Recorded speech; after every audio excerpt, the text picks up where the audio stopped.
এই ল্যাপটপটা আমি যখন পোস্ট করি ফেসবুকে বা কোথাও, তখন আমি শুরুতেই লিখে দেই যে 100% পজিটিভ রিভিউ।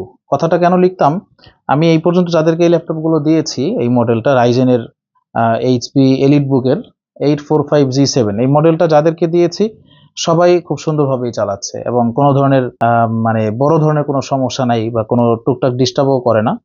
তো দেখা যায় যে এই ল্যাপটপগুলো যাদেরকে দেওয়া হয় সবাই ফিডব্যাক অনেক ভালো দেয়, এই জন্য আমি এটাকে বলি 100% পজিটিভ রিভিউর ল্যাপটপ। মডেলটা হলো HP EliteBook 845G7 Ryzen 5 pro. এটা 10 জেনারেশনের বরাবর আর কি, 4600 সিরিজের। তো র্যাম আছে এটাতে 16 জিবি এবং এসএসডি আছে 512 জিবি। এতে ফিঙ্গার লকও আছে, তবে ফিঙ্গার অনেকটাতে থাকে অনেকটা থাকে না। তবে এটা ফেস লক আছে, আমরা দেখতে পাচ্ছি এখানে ফেস লক আছে, ব্যাকলাইট কিবোর্ড আছে।